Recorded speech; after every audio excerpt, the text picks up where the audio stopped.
स्वागत है आपका हमारे चैनल नॉलेज किट पर। इस वीडियो में हम पढ़ने वाले हैं चैप्टर 1 हिस्ट्री क्लास 6 की।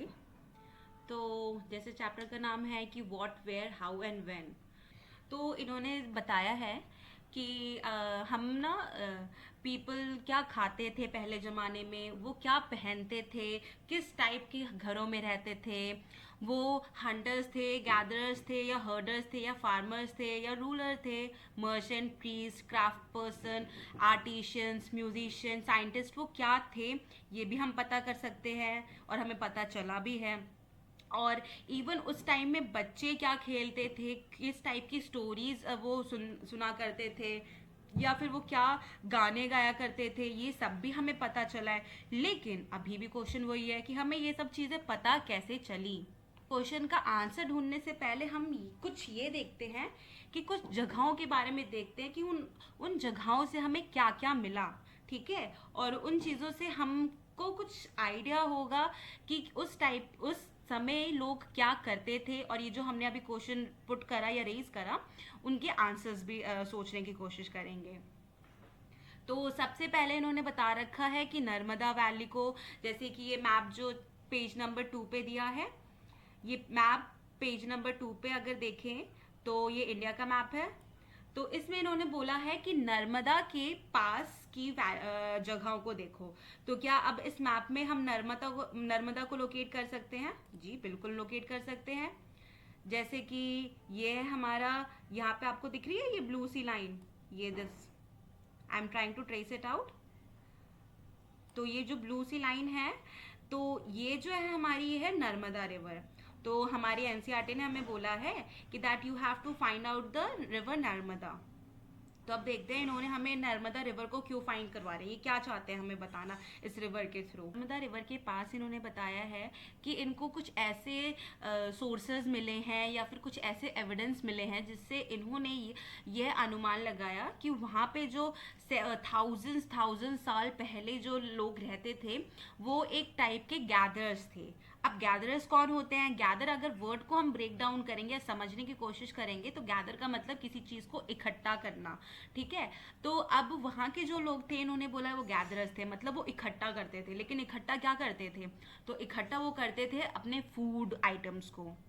तो फूड को वो कलेक्ट करते थे। एंड वो फूड को कलेक्ट कहाँ से करते थे? कोई फैक्ट्री वैक्ट्री तो होती नहीं थी उस जमाने में या उस समय। तो वो क्या करते थे, वहाँ पे जो फॉरेस्ट एरिया था, तो वो फॉरेस्ट एरिया से फॉरेस्ट प्रोडक्ट्स को गैदर करते थे एंड उसको, उससे ही अपना उसे खा के एंड अपना जीवन बिताते थे। जैसे अब फॉरेस्ट में हमें मिलती क्या क्या है, अगर सोचा जाए तो क्या क्या मिलता है?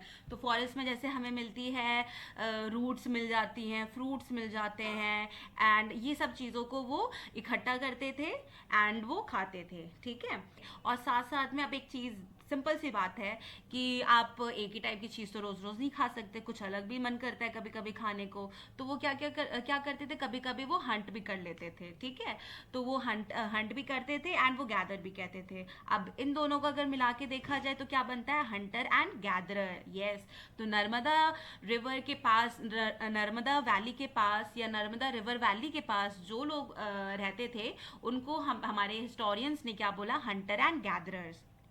अब नेक्स्ट एग्जाम्पल हम लेंगे सुलेमान एंड कीर्थर हिल्स का। अब ये सुलेमान और कीर्थर हिल्स कहाँ हमें मिलेंगी? चलो उसे लोग, कीर्थर हिल्स है पाकिस्तान और अफगानिस्तान में। तो अगर इस मैप में देखें तो इस मैप में अगर ये वाला एरिया जो है ये सारा अगर पाकिस्तान है और ये वाला एरिया जो है ये अफगानिस्तान है, तो can you see Sulaiman is written over here and Kirthar is written over here. तो yes, Sulaiman and Kirthar hills जो हैं वो पाकिस्तान एंड अफगानिस्तान में मिलेंगी हमें देखने को। तो अब देखते हैं अब इसके बारे में इन्होंने क्या बताया है। इसके बारे में उन्होंने बताया है कि यहाँ पे जो इनको, इस एरिया में इनको वुमेन्स एंड मेन जो थे उस जमाने में थाउजेंड्स एंड थाउजेंड्स ईयर पहले, वो क्या करते थे, उन्होंने सबसे पहले देखा कि यहाँ पे वुमेन्स एंड मेन ने क्रॉप को ग्रो करना शुरू करा। अच्छा, वेरी गुड। तो अगर हम इससे पहले देखेंगे, इससे पहले हमने नर्मदा रिवर वैली के बारे में पढ़ा था, वहाँ पे हंटर गैदर थे। अब कुछ और समय बीतता है और फिर उसके बाद उन्होंने देखा कि कि सुलेमान और कीर्थर हिल्स में इनको एविडेंसेस मिले वुमेन एंड मेन के क्रॉप ग्रो करने के, ठीक है। और ये टाइम क्या है, around 8000 year ago, around 8000 year ago, आज से 8000 साल पहले सुलेमान और कीर्थर हिल्स में फर्स्ट अर्ली मैन ने क्रॉप ग्रो करना शुरू करा। और कब ग्रो करना शुरू करा, 8000 साल पहले। कहाँ पे, सुलेमान और कीर्थर हिल्स में, जो कहाँ पे है, नॉर्थ वेस्टर्न पार्ट है, मतलब हमारे इंडिया से नॉर्थ वेस्ट पार्ट है। अगर ये मैप डायरेक्शंस नोट करेंगे, ये साउथ हुआ, ये ऊपर का नॉर्थ, ये इधर राइट हैंड साइड में नॉर्थ के क्या होगा, east, and left hand side में वेस्ट। ये वाला जो पार्ट होगा ये होगा नॉर्थ वेस्ट, ठीक है। तो ये वाला जो पार्ट है ये हमारा कहलाएगा नॉर्थ वेस्ट एरिया, ठीक है। तो यहाँ पे हमें सुलेमान एंड कीर्थर हिल्स में सबसे पहले मैन एंड वुमेन ने क्रॉप ग्रो करना शुरू करा। अब 8000 साल पहले से लोग क्या कर रहे थे, तब वो लोग थे हंटर एंड गैदर। अब आप ये सोच रहे होगे कि जैसे क्या एक ही रात में हंटर गैदर्स क्या क्रॉप ग्रो करने वाले लोग बन गए, नहीं, ये जो प्रोसेस है ये बहुत ही स्लो है, ठीक है। तो हमने क्या, जो हमारे हिस्टोरियन और जो हमारे आर्कोलॉजिस्ट थे, उन्होंने जब खुदाई करी ज़मीन में, तो कार्बन डेटिंग एंड वो जो उनके जितने भी टूल्स, उनकी जितनी भी स्टडीज़ होती हैं, उसके हिसाब से उन्होंने अनुमान लगाया कि अराउंड 8000 ईयर्स पहले लोगों ने शायद से सबसे पहले क्रॉप ग्रो करना शुरू किया। सबसे पहली बार उन्होंने एक और काम किया, उन्होंने एनिमल्स को भी रेयर करना शुरू करा। अब एनिमल्स जैसे कि sheep, goat and cattles, cattles में क्या आते हैं, हमारे गाय भैंस, ये सारी चीज़ें जो होती हैं हमारी कैटल्स में आती हैं। और वो साथ साथ में उन्होंने विलेज में भी रहना शुरू करा, ठीक है। तो 8000 साल पहले अब क्या हो रहा है, अब बसावट आ रही है, अब लोग बसना शुरू कर रहे हैं धीरे धीरे। इससे पहले क्या करते थे लोग, इधर से उधर घूमते थे, क्योंकि उनको खाने की तलाश में इधर से उधर जाना पड़ता था, खाना हंट करते एंड उसको गैदर भी करते, तो इस चक्कर में उनको एक जगह से दूसरी जगह जाना पड़ा। लेकिन अब क्या हो रहा है, अब धीरे धीरे जैसी टाइम और आगे बढ़ रहा है, तो अब वो धीरे धीरे बसना, एक जगह पे सेटल डाउन होना शुरू कर रहे हैं। अब सेटल डाउन कहाँ पे होना शुरू कर रहे हैं, सुलेमान एंड कीर्थर हिल्स में। हमारे हिस्टोरियंस एंड आर्कियोलॉजिस्ट ने देखा कि यहाँ पे ये बसना या फिर सेटल डाउन होना शुरू कर रहे हैं। और उन्होंने एक और भी एग्जाम्पल दिया कि ऐसे गारो हिल्स जो देखें, north India, north eastern part of India, that is this part, ये वाले पार्ट में अगर देखें तो ये हो गया नॉर्थ ईस्टर्न पार्ट। तो इस पार्ट में गारो हिल्स आपको यहाँ पे दिख रहा होगा, ये वाला, यहाँ पे भी लोग सेटल डाउन हो रहे थे धीरे धीरे। एंड विंध्यास जो है सेंट्रल इंडिया में, विंध्यास आपको ये दिख रहा होगा नर्मदा के पास, यहाँ पे भी लोग धीरे धीरे सेटल डाउन होना शुरू हो रहे थे।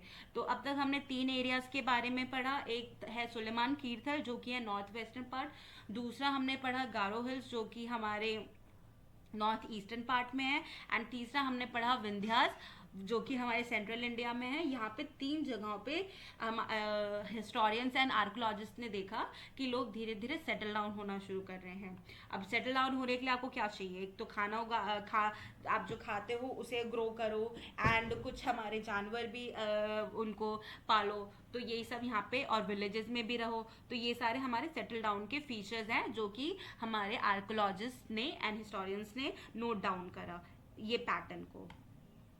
विंध्यास, ये जो विंध्यास रेंज आपको दिख रही है, यहाँ पे इसके नॉर्दर्न पार्ट में, मतलब इस वाले पार्ट में आर्कियोलॉजिस्ट को मिला ट्रेसेस ऑफ राइस, मतलब राइस के कुछ साक्ष्य मिले।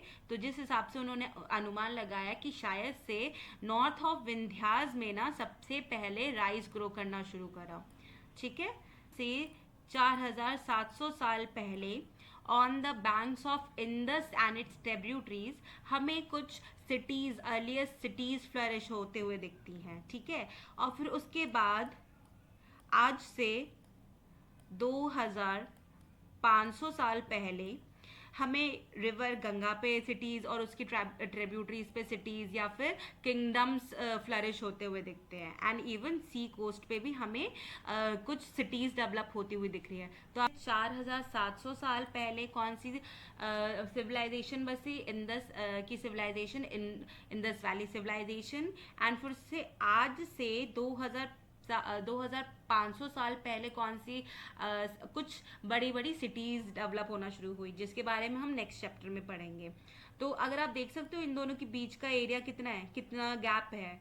तो अगर गैप देखा जाए तो 2200 साल का गैप, मतलब इतना बीच में कुछ गैप था। फिर उसके बाद नेक्स्ट कुछ इम्पोर्टेंट सिटीज और डेवलप होना शुरू हुई। देखते हैं कि गंगा और उसकी एक ट्रिब्यूटरी जो कि है सोन रिवर, वहां पे हमें कुछ किंगडम्स के अवशेष मिले। जैसे कि ये यहाँ पे इन्होंने बोल रखा है कि south of the Ganga was known as the Magadha, ठीक है, now lying in the state of Bihar. कि ये हमको एक मगध किंगडम देखने को मिला जो कि आज के बिहार राज्य में है। तो वो कौन से रिवर के पास था? वो था सोन रिवर के पास। और सोन किसकी ट्रिब्यूटरी है? गंगा की ट्रिब्यूटरी है, या फिर हम ये भी बोल सकते हैं साउथ ऑफ गंगा। तो ये जो मगध किंगडम था ये एक बहुत ही लार्ज किंगडम था। तो आप इसको याद कर सकते हो कि मगध कौन से रिवर पे बेस था या फिर बसा हुआ था? वो था गंगा और उसकी ट्रिब्यूटरी कौन सी? स्पेशली सोन रिवर। टाइम में भी जो लोग थे वो भी थे घुमक्कर टाइप के। आप घुमक्कर टाइप के नहीं कि चलो घूम के आते हैं, वो भी वैसे करते थे, बट उनके और भी मूव करने के, एक जगह से दूसरी जगह मूव करने या ट्रैवल करने के रीजंस थे। अब रीजंस क्या हो सकता है कि जैसे उनको इन सर्च ऑफ लाइवलीहुड, मतलब उनको अपने किसी कमाने की तलाश में कहीं और जाएं, उसमें भी तो आपको ट्रैवल ही करना पड़ेगा। या फिर अगर कोई नेचुरल डिजास्टर हिट करती है एरिया पे तो उससे बचने के लिए दूसरी जगह पे आप जाओ, तो उसके लिए भी तो आपको ट्रैवल ही करना पड़ेगा। एंड जैसे कि फ्लड्स हो या फिर ड्रॉट्स हो या इवन अर्थक्वेक एंड कुछ भी जो नेचुरल डिजास्टर है वो अगर स्ट्राइक करती है किसी एरिया पे तो हम वहां से भी मूव करते हैं कहीं और। फिर उसके बाद इवन आर्मी भी मार्च करती थी दूसरी जगहों पे, और इवन न्यू लैंड्स को भी कॉन्कर करती थी, उसके लिए भी आपको ट्रैवल करना पड़ेगा। ट्रैवल करते थे अपने कैरावान्स के साथ शिप में, एंड वैल्यूएबल गुड्स को भी इधर से उधर लेके जाया करते थे बेचने के लिए, या फिर उनसे खरीद के वापस लेके आते थे अपनी जगह पे। जो रिलीजियस टीचर्स थे विलेजेस में, वो एक विलेज से दूसरे विलेज में भी जाते थे अपनी टीचिंग्स को करने के लिए, या फिर टाउन से टाउन भी मूव करते थे। एंड इवन इंस्ट्रक्शंस भी रुक रुक के रास्ते में देते चलते थे, आगे बढ़ते रखते थे। तो अब ये जो ये सारी जो चीज़ें हो रही है, जो ट्रैवल हो रही है, इससे एक बहुत इंपॉर्टेंट चीज होती है। क्या होती है? आइडियाज का शेयर होना। एक जगह से दूसरी जगह जो लोग ट्रैवल कर रहे हैं वो अपने आइडियाज को एक जगह से दूसरी जगह भी लेके जाते हैं, तो जिसकी वजह से क्या हो रहा है? आइडिया का शेयर हो रहा है। तो अब नेक्स्ट आगे हम पढ़ेंगे। अब आपके लिए एक क्वेश्चन कि why do people travel now days, ये सोचो और अपने आप को से मूव करते हैं। तो अब क्या होता है, कभी कभी लोग सेटल डाउन भी हो जाते हैं वहाँ पे। वो जो अपने नेटिव जगह का कुछ उनके कस्टम्स होते हैं, वो जो नई जगह पे सेटल डाउन हो रहे हैं वहाँ पे भी कुछ उसके भी अपनाते हैं और अपने नेटिव एरिया का भी अपनाते हैं। वहाँ के जो कुछ लोग होते हैं, जो न्यू एरिया के लोग हैं, वो भी उनसे कुछ सीखते हैं, उनके कुछ ट्रेडिशन सीखते हैं। तो अब ये जो सारी जो चीज़ें हो रही है, इसमें क्या हो रहा है? इसमें जो ट्रेडिशन है एंड कल्चर जो है वो इनरिच हो रहा है। एंड इवन जैसे कि अब कल्चर एंड ट्रेडिशन में जैसे क्या कि स्टोन कार्विंग ले लो या फिर म्यूजिक ले लो या कुकिंग ले लो, ये सारी जो चीजें हैं सेवरल थाउजेंड ईयर में ये मिक्स मैच होते होते आज जो हमारा रूप है ये आज का रूप है। अब ऐसा नहीं है कि ये फाइनल प्रोडक्ट है, इसमें भी बहुत मिक्स मैच होते रहते हैं और जो होता रहेगा। हमारा प्यारा भारत है या फिर इंडिया, इसका नाम कैसे पड़ा? क्या हमेशा से ये इंडिया या भारत कहलाया है, या फिर इसका थ्रू आउट द हिस्ट्री में कुछ ना कुछ चेंजेस हो के आज हमारा जो है इंडिया और भारत कहलाया है? चलो अब देखते हैं। अब जैसे यहाँ पे इन्होंने बोला है कि ये जो वर्ड इंडिया है it came from the Indus. हमने अभी पीछे पढ़ा था ना, इंडस वैली या फिर इंडस रिवर, तो वो उसी से इंडस कॉल्ड सिंधु इन संस्कृत। तो इंडस को संस्कृत में क्या बोला जाता है? सिंधु बोला जाता है। तो अब ये जो हमारे ईरानी ट्रैवलर्स या फिर ये जो ग्रीस के ट्रैवलर्स थे, ये जब भारत आए तो इनको कुछ इनके भाषा में कुछ वर्ड हैं जो ये प्रोनाउंस नहीं कर पाते थे। और ये आए कब थे? ये आए थे 2500 साल पहले आए थे इंडिया में। एंड फिर वो फेमिलियर तो थे इंडस रिवर से, तो वो क्या बोलते थे कि इंडस रिवर के जो ईस्टर्न पार्ट में लोग रहते हैं उनको वो क्या बोलते थे, हिंदौस बोलते थे या इंदौस बोलते थे, क्योंकि उनकी भाषा में कुछ वर्ड वो नहीं प्रोनाउंस कर पाते थे, तो जिसकी वजह से वो हिंदौस या फिर इंदौस हो गया। इंदस या फिर हिंदू की जगह वो हिंदौस या फिर इंदौस हो गया। ठीक है, तो अब इन्होंने ये याद रखने की ज़रूरत है, क्योंकि कभी कभी क्वेश्चंस पूछ लेते हैं कि ये जो ईरानी या फिर कौन से लोग थे वो इंडिया में आए थे जिन्होंने हिंदौस या इंदौस नाम रखा, वो थे हमारे, इसका आंसर क्या होगा, ईरानी या फिर ग्रीस के लोग। दूसरा क्वेश्चन बन सकता है कि ये लोग कब आए थे इंडिया में, तो ये आए थे 2500 साल पहले आए थे। दूसरा एक और क्वेश्चन क्या बन सकता है कि वो किस एरिया को हिंदौस या इंदौस को के नाम से जानते थे, तो वो किस जानते थे कि वो जो इंडस रिवर की ईस्टर्न पार्ट में जो एरिया है उस एरिया को वो कहते थे, या उस लैंड को वो हिंदौस या इंदौस के नाम से जानते थे। अब हमारा दूसरा नाम आता है भारत। तो ये जो भारत नाम है वो बोला जाता है कि वो group of people who lived in the north west. ठीक है, तो जो नॉर्थ वेस्टर्न पार्ट में जो लोग रहते थे उन लोगों को बोला जाता है भारता। ठीक है, या फिर और उसकी वजह से नाम पड़ा भारत। तो ये जो भारत वर्ड है ये कहाँ पे लिखा हुआ है, ये हमें मिला ऋग्वेदा से, जो कि अर्लीस्ट कंपोजिशन है संस्कृत में। अबाउट 3500 ईयर पुरानी है ये।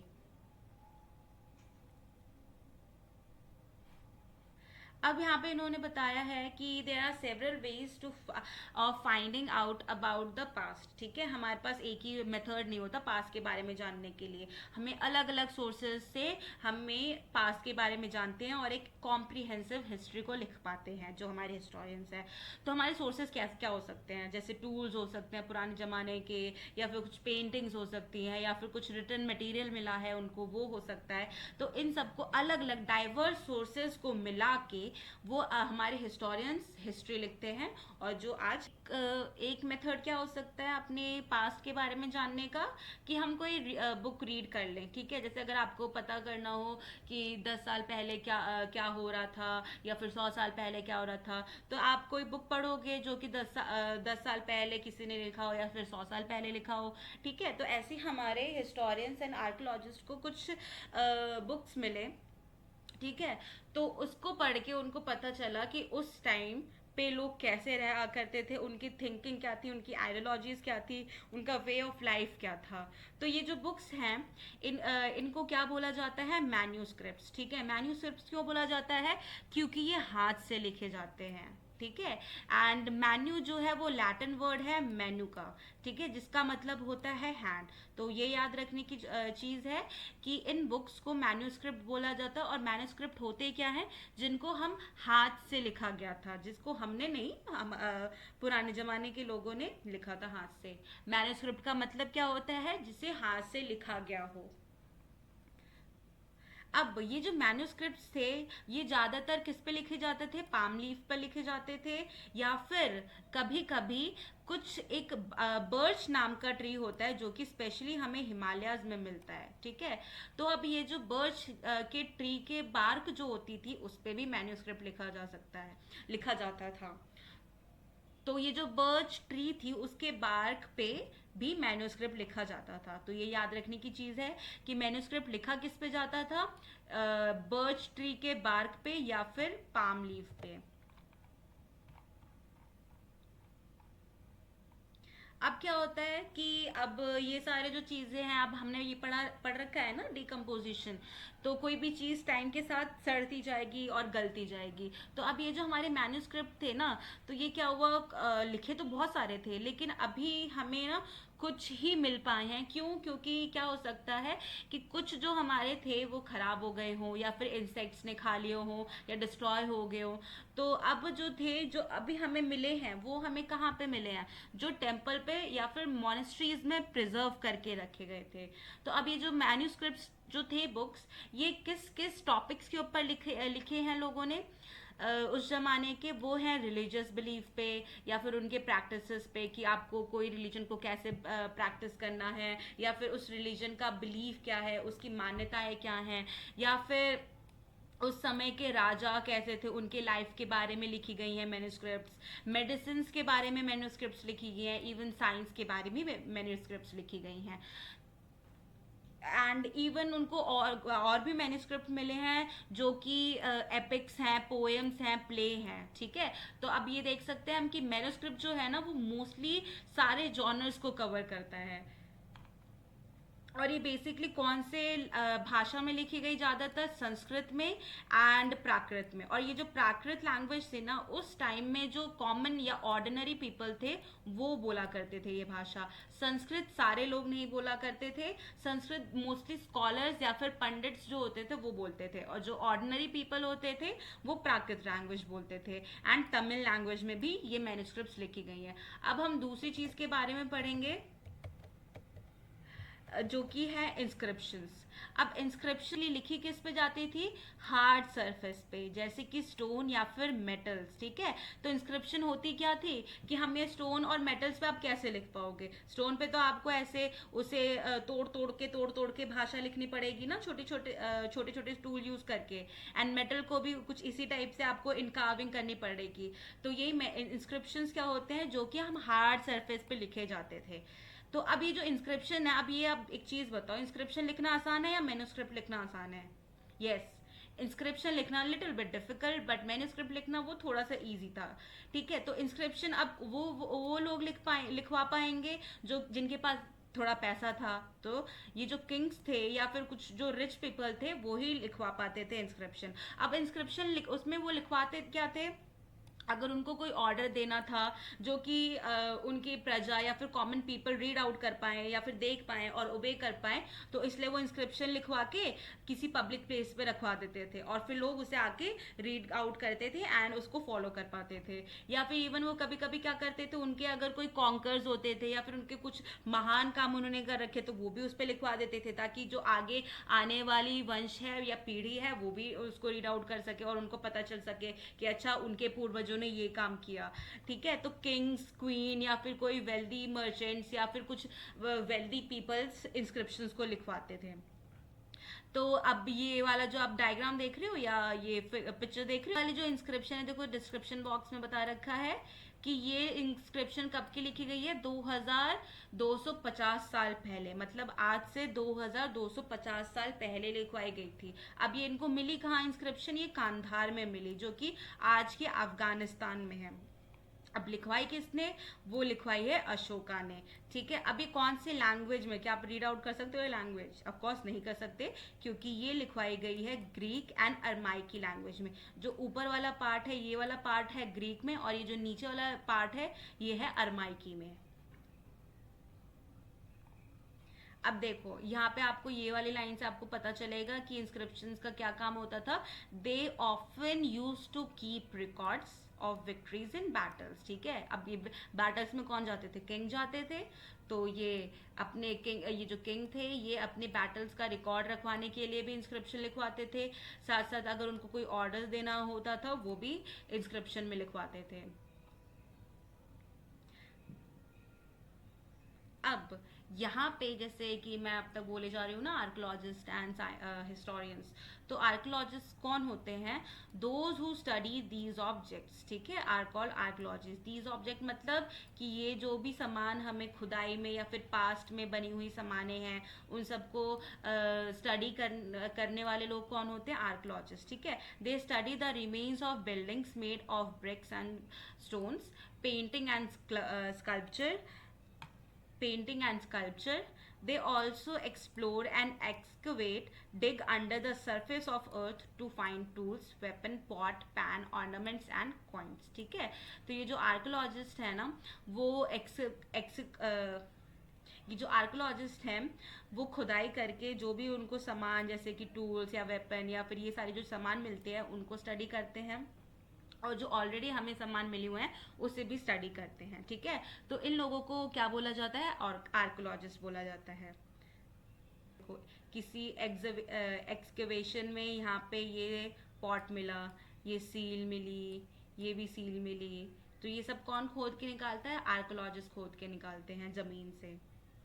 हैं वो क्या करते हैं, वो bones of animals, bird, fishes को भी देखते हैं कि उससे भी पता लगाते हैं कि उस टाइम के लोग क्या खाया करते थे। ठीक है, इन सब चीज़ों से भी पता चलता है कि उस टाइम के लोगों की डाइट क्या होती थी। एंड बेसिकली प्लांट्स के बारे में हमें ज़्यादा क्यों नहीं पता चलता, क्योंकि प्लांट जो है ना वो सरवाइव नहीं कर पाते, बेसिकली वो डिकम्पोज हो जाते हैं। जो होता है वो रेयरली सरवाइव करता है, लेकिन कभी कभी क्या होता है, हमें सीड ऑफ ग्रेन या फिर पीसेस ऑफ वुड भी मिल जाते हैं। क्यों? क्योंकि वो मे बी उस टाइम बर्न हो गए होंगे और वो काइंड ऑफ प्रिजर्व हो गए होंगे, जिसकी वजह से आज हमें वो मिल पाए हैं। अब हिस्टोरियंस कौन होते हैं? Historian basically they are the scholars who study the past, often use the word sources to refer to the information found from the manuscript, inscription and archaeology. ठीक है, तो हिस्टोरियंस कौन होते हैं? ये जो इन सोर्सेज के बारे में पढ़ते हैं और उनके ऊपर स्टडी करते हैं और उनके बारे में अच्छे से डिटेल में लिखते हैं। ठीक है, तो ये होते हैं हिस्टोरियंस। हमारा बस एक ही पास्ट है या फिर मल्टीपल पास्ट है? हाँ, यस, हमारे मल्टीपल पार्ट है। हमारे मतलब हर एक इंसान का अपना एक पास्ट है, तो इसीलिए इस बुक का भी नाम जो है वो आवर पास्ट रखा गया है। आवर पास्ट रखा गया है। तो पास्ट मतलब प्लूरल फॉर्म, और प्लूरल मतलब कि कई लोगों की जीवनी के बारे में या फिर ग्रुप ऑफ पीपल की जीवनी के बारे में या फिर हिस्ट्री के बारे में।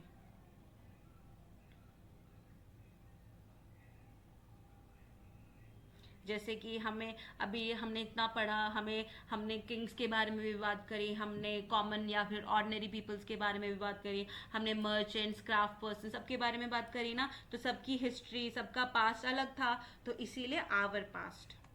आज से भी कंपेयर करेंगे, अगर आज के ही टाइम का लेंगे तो हर एक इंसान का अपना पास्ट है, अपना वे ऑफ लिविंग है ना। तो जैसे अगर कोई एग्जांपल ले लेते हैं, अगर कोई अंडमान निकोबार में रहने वाला इंसान है, वो क्या खाता होगा? वो फिशिंग करता होगा, वो हंटिंग करता होगा, वो फॉरेस्ट प्रोडक्ट्स को कलेक्ट करता होगा। लेकिन यही इसके ही कॉन्ट्रास्ट में अगर एक सिटी में रहने वाला इंसान है, वो डिपेंड करता है सप्लाईज ऑफ फूड, मतलब उसको जो मार्केट में मिलेगी फूड वो उस पर ही डिपेंड करेगा। तो इससे हम कह सकते हैं कि सबका अपना अपना पास्ट और अपना अपना वे ऑफ लिविंग है। तो इसी हिसाब से जो किंग भी थे उनके बारे में भी हमें पता करना है, और साथ साथ में उस जमाने में जो ऑर्डिनरी पीपल थे या फिर हंटर गैदर्स थे या फिर फॉरेस्ट ड्वेलर्स थे, उनके बारे में भी पता करना है हमें। अब हम जानेंगे कि कैसे टाइम लाइन चलती है हमारी। तो अब क्या हुआ है, ये जो ज़ीरो है, ये आपको ये टाइम लाइन दिख रहा होगा। तो ये जो ज़ीरो है, ज़ीरो को बोला गया है कि जिस ईयर में जीसस क्राइस्ट पैदा हुए। ठीक है, तो ये ज़ीरो को इन्होंने ले लिया है जीसस क्राइस्ट के पैदा होने का। एंड अब अगर हम इस ज़ीरो से राइट हैंड की तरफ मूव करें तो आप देख रहे हो कि टाइम बढ़ रहा है ना। लेकिन अगर हम इस वाले पार्ट में देखें तो ये जो ज़ीरो के जितना पास आ रहा है उतना टाइम घटता जा रहा है। मतलब कि अगर हम इसका लेंगे, ये अगर ज़ीरो से 100 साल पहले, मतलब अगर यहाँ पे बोला जाएगा तो ये क्या बोला जाएगा कि अभी जीसस क्राइस्ट को पैदा होने के लिए 100 साल बाकी है। ठीक है, अब अगर इसका लिया जाए, इस वाले पॉइंट ऑफ टाइम का देखा जाए, तो इसको बोला जाएगा कि जीसस क्राइस्ट को पैदा हुए 100 साल हो गए। ठीक है, तो इसको क्या बोला जाता है? इस वाले एरिया को बोला जाता है बीसी, मतलब बिफोर क्राइस्ट, एंड इसको बोला जाता है एडी या फिर सीई। अब एडी का मतलब क्या होता है? एनिमो डोमिने। एडी का मतलब होता है एनो डोमिने, मतलब in the year of lord. And CE का मतलब होता है कॉमन एरा। तो अगर आज ये साल जो है हमारा 2024 है, तो मैं इसको एडी भी लिख सकती हूँ या फिर और मैं इसको CE भी लिख सकती हूँ, ठीक है। अगर मैं ये लूँ, यहाँ पे एक पॉइंट ले लेते हैं, 1000 ले लेते हैं, तो ये 1000 को क्या लिखेंगे, 1000 BC, before Christ. So that's it. I hope आपको ये समझ आया हो। Thank you for listening, and here is one piece of advice for you. Keep going, everything you will need come to you at a perfect time.